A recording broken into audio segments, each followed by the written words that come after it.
Hello बच्चों, मैं दिलीप आप सभी का हमारी साइंस क्लासेस पर ढेर सारा स्वागत करता हूं और उम्मीद करता हूं आपकी पढ़ाई बहुत अच्छी चल रही होगी। बच्चों, आज हम लोग पढ़ने वाले हैं क्लास 10th के विद्युत चैप्टर से कुछ बहुत ज़्यादा इंपॉर्टेंट न्यूमेरिकल हैं जो यूपी बोर्ड में पूछे जाते हैं। ठीक ना, अगर आप इस वीडियो को पूरा देखते हैं तो आपको मैं भरोसा दिलाता हूँ आपका कुछ ना कुछ न्यूमेरिकल आपका जरूर आ जाएगा यूपी बोर्ड में। ठीक है ना, तो आप बहुत अच्छे से ध्यान देकर पढ़ाई कीजिएगा। तो आपको जो पहला न्यूमेरिकल दे रखा है इसमें कह रखा है कि विद्युत परिपथ में ज्ञात कीजिए। ये जो है क्या है, आपका विद्युत परिपथ है। विद्युत परिपथ है ना, यहाँ पे देखो एक बैटरी भी लग रखी है ना, और इसमें क्या प्रतिरोध भी है और इसमें धारा प्रवाहित हो रही है। ठीक ना, तो ये क्या हुआ, कुल मिलाकर विद्युत परिपथ है। तो कह रहा है कि इस विद्युत परिपथ में ज्ञात कीजिए। ज्ञात क्या करना है, ए व बी के मध्य प्रतिरोध पता करना है। एक ए व बी के मध्य प्रतिरोध पता करना है। दूसरा क्या पता करना है, परिपथ में प्रवाहित धारा, इस पूरे परिपथ में कितनी धारा प्रवाहित हो रही है हमको ये पता करना है। तीसरा क्या है, ए व बी के बीच विभवांतर, मतलब ए व बी के बीच विभवांतर, इस ए और इस बी के बीच विभवांतर कितना लग रहा है। ठीक, हमको ये पता करना है। और चौथे नंबर पर क्या है, 3 ओम के प्रतिरोध के सिरों का विभवांतर। ये जो 3 ओम का प्रतिरोध लगा है यहाँ पर, इस 3 ओम के प्रतिरोध के सिरों पर कितना विभवांतर कितना लग रहा है, विभवांतर कितना लग रहा है हमको ये पता करना है। ठीक है ना। और बच्चों को न्यूमेरिकल करने से पहले हमको कुछ चीज़ ध्यान रखनी चाहिए। क्या चीज़, उनके जो फार्मूले होते हैं उनको बहुत अच्छे से पता होना चाहिए। तो हमने अच्छे से लिख दिया है। इसमें कौन कौन सा फार्मूला यूज होगा, आपका ओम का नियम। ओम का नियम हमने एक क्लास में पढ़ाया था। ठीक ना, अगर आपने नहीं देखा तो वीडियो जरूर जाके देखना। तो ओम का नियम फार्मूला क्या होता है, V = IR। V = क्या होता है, IR होता है। अगर V बराबर कितना होता है, IR होता है। यहाँ से हम लोग 3 तरह के फार्मूले बना सकते हैं। अगर देखा जाए तो V बराबर कितना है, IR है। अगर पूछे यहाँ से I का मान यहाँ से कितना होगा, I का मान कितना होगा, I मतलब क्या, धारा। तो धारा का मान कितना होगा, तो ये देखो यहाँ पे R क्या कर रहा है, इसे गुणा कर रहा है, बराबर कुछ पार जाएगा तो क्या करेगा, भाग करेगा। तो V/R हो जाएगा किसके बराबर, I के बराबर। तो देखो ये I का फॉर्मूला बन गया। ये किसका था, V का। V मतलब विभवांतर का था, ये I का बन गया। I मतलब किसका, धारा का बन गया है। अगर इसमें हम कहें कि अब इसमें R का बताओ, R का फॉर्मूला क्या होगा, तो R बराबर तुम्हारा कितना हो जाएगा, I यहाँ पे गुणा करे तो उस पर जाके क्या करेगा, भाग, तो V/I हो जाएगा। ये R का फॉर्मूला बन जाएगा। ठीक, मतलब कि हम लोग एक फार्मूले से कई तरह से फार्मूले बना सकते हैं। ठीक है ना। तो उसके बाद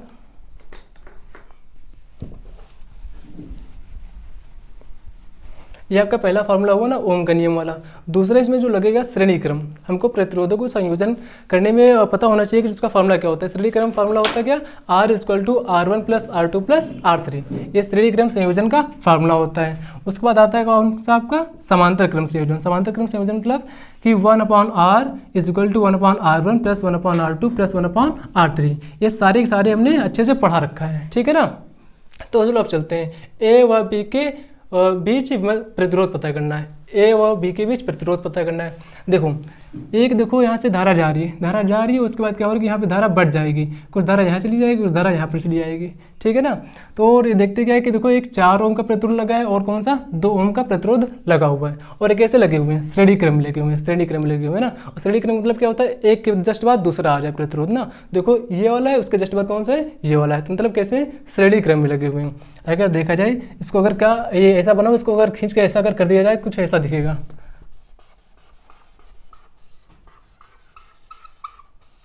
ये 4 ओम का और ये 2 ओम का, कैसे बन गया ना एकदम श्रेणी क्रम जैसा। ये ऐसे बने हुए थे ए और बी वाला, इसको हमने उसको अगर सीधा कर दिया जाएगा तो कुछ ऐसा बन जाएगा, है ना। अब श्रेणी क्रम में लग रहा है अच्छे से। अब यहाँ अगर देखा जाए तो यहाँ पर प्रतिरोध कितना है, इन दोनों का श्रेणी क्रम संयोजन अगर कर दिया जाएगा तो इन दोनों को मिला के कितना बनेगा प्रतिरोध। तो श्रेणी क्रम संयोजन का तुम्हारा फॉर्मूला होता है कितना, R = R1 + R2। यहाँ पे कितने प्रतिरोध है, 2 प्रतिरोध है। तो देखते हैं कि यहाँ प्रतिरोध कितना आएगा तुम्हारा, R1 = सीधा R देखो ना, R बराबर तुम्हारा कितना आएगा, R1 + R2 होता है। तो पहला यहाँ पर R1 कितना है, 4 है, प्लस कितना R2 कितना है, 2 है, कितना हो जाएगा, पूरा 6 हो जाएगा। यानी कि इस A व B के बीच जो ऊपर वाली लाइन है, यहाँ पे प्रतिरोध तुम्हारा कितना होगा, 6 हो जाएगा। कितना हो जाएगा, 6 ओम हो जाएगा। ठीक है ना। अब अगर हम नीचे वाली की अगर बात करें, ये जो यहाँ पर 2 ओम और 1 ओम है, इसको अगर सीधा कर दिया जाएगा तो कैसा दिखेगा, कुछ ऐसा दिखेगा।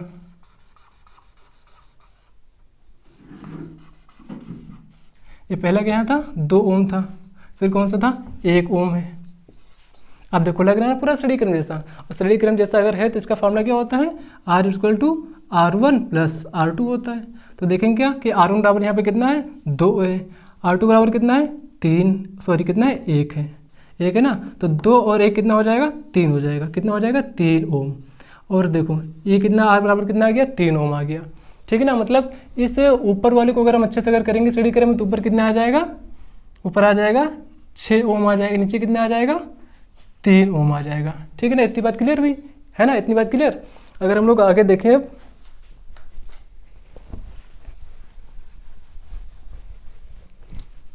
अब देखते क्या है कि देखो धारा इधर इधर से जा रही है। अब इधर से अगर जा रही है तो हमको कितना प्रतिरोध मिल रहा है, 6 ओम का। अब इधर धारा जाएगी तो कितना ओम का प्रतिरोध मिलेगा, 3 ओम का प्रतिरोध मिलेगा। मतलब कि धारा देखो इधर से जा रही है, इधर कितना मिल रहा है हमको, इधर मिल रहा है हमको 6 ओम का प्रतिरोध, नीचे कितना मिल रहा है, 3 ओम का मिल रहा है।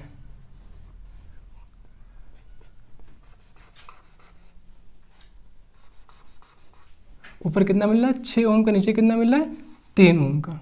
इतनी बात क्लियर है। अब देखिए कौन सा क्रम लग रहा है, पूरा लग रहा है समांतर क्रम जैसा है पूरा कट, है ना। तो पूरा अगर समांतर क्रम जैसा है तो हम लोग कौन सा फॉर्मूला लगाएंगे, ये वाला समांतर क्रम संयोजन वाला। तो फॉर्मूला होता है कितना है, 1/r is equal to 1/r1 plus 1/r2 होता है ना।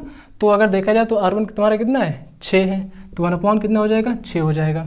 प्लस लगा दिया, 1/r2 कितना है, 3 ओम है, तो 3 लिख दिया।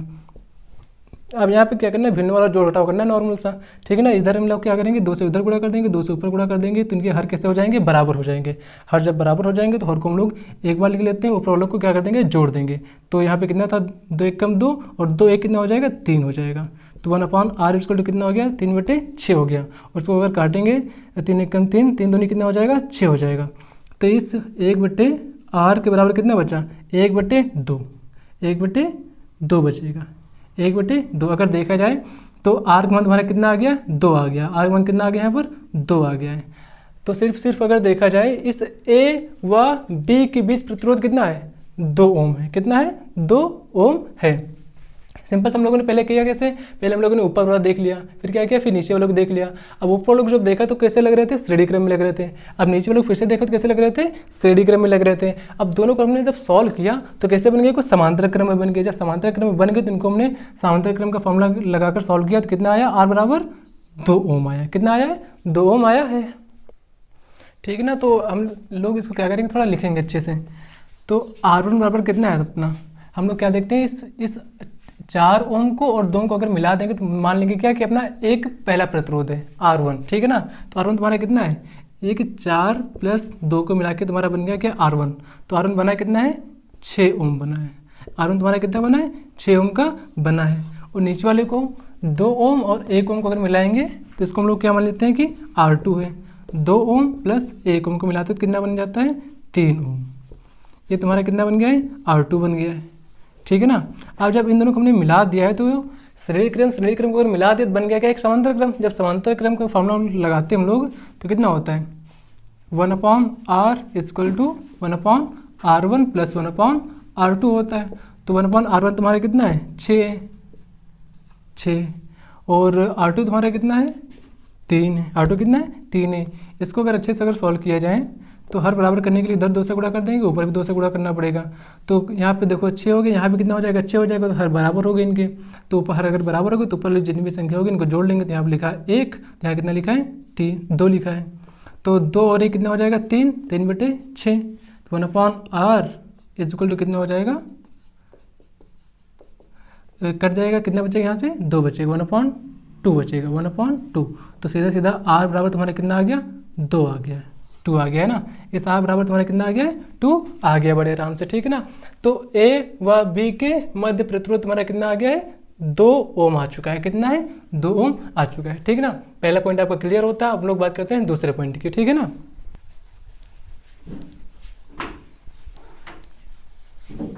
दूसरा पॉइंट है अपना परिपथ में प्रवाहित धारा, यानी कि I का मान पता करना है ना। तो देखो यहाँ पे हमने लिखा था ओम का नियम क्या होता है, V = IR। V = कितना होता है, IR होता है। यहाँ से अगर हम लोग I का मान अगर निकालें तो I का मान कितना होगा, ये R कहाँ चला जाएगा, उस पार जाएगा, तो उस पार किससे जाएगा, अपॉन में जाएगा। तो V अपॉन कितना हो जाएगा, R हो जाएगा। ये धारा का फार्मूला बन जाएगा। किसका फार्मूला बन जाएगा, धारा का फार्मूला बन जाएगा। ठीक है ना, परिपथ में प्रवाहित धारा, इस पूरे परिपथ में कितनी धारा प्रवाहित हो रही है हमको यही पता करना है। ठीक है ना, तो उसके बाद अगर देखा जाए तो I बराबर तुम्हारा कितना होता है, वी का मान तुम्हारा कितना है, वी का मान है 10, वी का मान कितना है 10 है। इस आर का मान कितना है, ये तुम्हारा प्रतिरोध कितना है। तो परिपथ में प्रवाहित धारा कितनी है हमको ये पता करना, तो आई बराबर तुम्हारा कितना हो जाएगा, वी अपॉन आर हो जाएगा। तो इस आर का मान तुम्हारा कितना है कि इस पूरे परिपथ में कितना प्रतिरोध है, इस पूरे परिपथ में कितना प्रतिरोध है। तो हमने ए और बी के बीच प्रतिरोध देखा तो कितना आया था, 2 ओम आया था।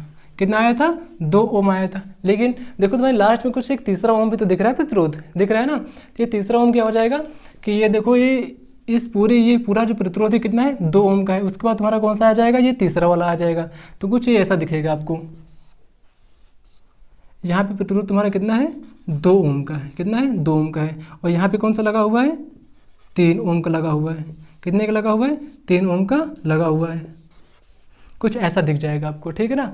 तो आप देखो ये चीज़ और ये चीज़ आपस में कैसे श्रेणी क्रम में है, कैसे श्रेणी क्रम में है। ऊपर वाला आपका 2, नीचे वाला आपका 3, कैसे श्रेणी क्रम में। श्रेणी क्रम में तो क्या हो जाएंगे, आपस में जुड़ जाएंगे बड़े आराम से ना। तो प्रतिरोध तुम्हारा टोटल प्रतिरोध तुम्हारा कितना हो जाएगा, 3 2 5 हो जाएगा। कितना हो जाएगा, 3 2 5 हो जाएगा। अगर देखें यहाँ पर लिख सकते हैं क्या साइड में, आर इक्वल टू कितना है, या फिर लिखेंगे यहाँ पर तुल्य, एक सेकेंड, तुल्य प्रतिरोध आर इज इक्वल टू कितना है, 2 ऊपर वाला और नीचे वाला कितना 3, कितना हो जाएगा 5 ओम हो जाएगा। आर बराबर तुम्हारा कितना हो जाएगा, 5 ओम हो जाएगा। और यहाँ पर वही पता करना है ना। तो वी का मान हमारा दे रखा कितना है, 10 वोल्ट है। कितना है, 10 वोल्ट है, ठीक है ना। तो सारे मान हमको पता चल गया। तो वी का मान कितना है, 10 वोल्ट है। इस आर का मान कितना है, 5 ओम है। और देखो जो अगर काटेंगे तो 5 कम 5, 5 दूनी कितना हो जाएगा, 10 हो जाएगा। तो कितना बचा, 2 बचा। इस आई का मान तुम्हारा कितना बचेगा, 2 बचेगा। कितना बचेगा, 2 बचेगा। और इसका मात्रा कितना होता है, एम्पियर होता है। तो कितनी धारा बची, 2 एम्पियर की धारा बची यहाँ पर। तो दूसरा क्वेश्चन कह रहा था ना, परिपथ में प्रवाहित धारा, इस पूरे परिपथ में कितनी धारा प्रवाहित हो रही है हमको यही पता करना है। तो देखते हैं कि ए व बी के बीच हमारा प्रतिरोध कितना था, 2 ओम था। लेकिन देखते हैं कि साइड नीचे में भी तो एक 3 ओम का प्रतिरोध है ना। तो 2 ओम और 3 ओम को जोड़ लेंगे। क्यों, क्योंकि दोनों कैसे आपस में श्रेणी क्रम में, इसलिए क्या कर लिया, इनको हमने जोड़ लिया है। जोड़ लिया तो कितना प्रतिरोध बन गया टोटल पूरे परिपथ में, 5 ओम का प्रतिरोध बन चुका है। और इस पूरे परिपथ में कितने वोल्ट विभवांतर कितना है, 10 वोल्ट का है। कितना है, 10 वोल्ट का है। तो वी बराबर कितना हो जाएगा, 10 वोल्ट हो जाएगा। अब वी का और आर का मान बड़े आराम से रख देंगे और थोड़ा सा सॉल्व करेंगे, कितना आ जाएगा, 2 एम्पियर धारा आ जाएगी, ठीक है ना। अब हम चलते हैं तीसरे पॉइंट पर, ए व बी के बीच विभवांतर पता करना है।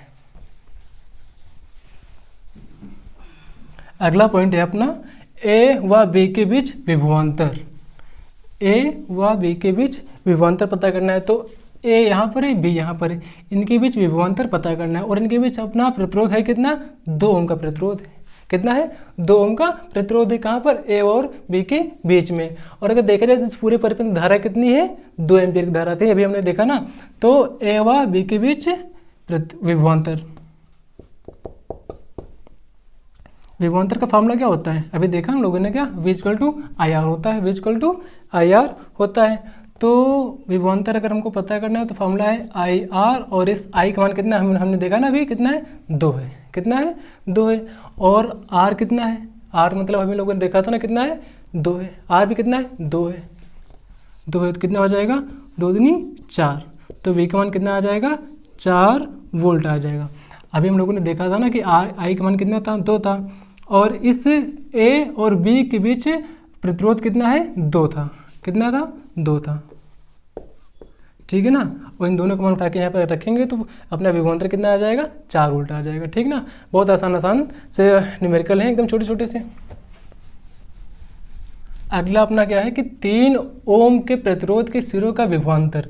3 ओम के प्रतिरोध, 3 ओम का प्रतिरोध कहाँ पे, यहाँ पे है। अब 3 ओम का जो प्रतिरोध लगा है इसके सिरों पर विभवांतर कितना है हमको ये पता करना है। तो मानते क्या है कि देखो ये अपना क्या है, 3 ओम का प्रतिरोध लगा है, यहाँ का विभवांतर पता करना है। विभवांतर फॉर्मूला क्या होता है, V equal to I R होता है, अभी देखा हम लोगों ने, ठीक है ना। तो विभवांतर अगर पता करना तो हमने पूरे परिपथ में धारा कितनी है, 2 एम्पियर है। और हमको पता कहाँ का करना है, इस 3 ओम वाले प्रतिरोध का। तो आर का मान कितना है, 3 ओम है, 3 ओम है। हमको विभवांतर पता करना है तो कितना हो जाएगा, आई का मान कितना है, 2 है। और इस आर का मान कितना है 3 है, तो विभवांतर कितना हो जाएगा 3 दूनी 6। तो इस V का मान कितना आ गया 6 आ गया, ठीक ना, 6 वोल्ट हो जाएगा। कहाँ का, इस 3 ओम वाले प्रतिरोध का विभवांतर कितना आ गया है 3 ओम, कितना आ गया है 6 वोल्ट आ गया, कितना आ गया 6 वोल्ट विभवांतर आ चुका है, ठीक है ना। इतनी बात क्लियर है, उम्मीद करता हूँ आपको समझ में आया होगा। तो आपको कोई भी इस क्लास से संबंधित कोई भी डाउट रहता है ना, तो कमेंट बॉक्स में जरूर पूछिएगा, उसका आंसर हम लोग जरूर देंगे, ठीक ना। तब तक के लिए आपका थैंक यू।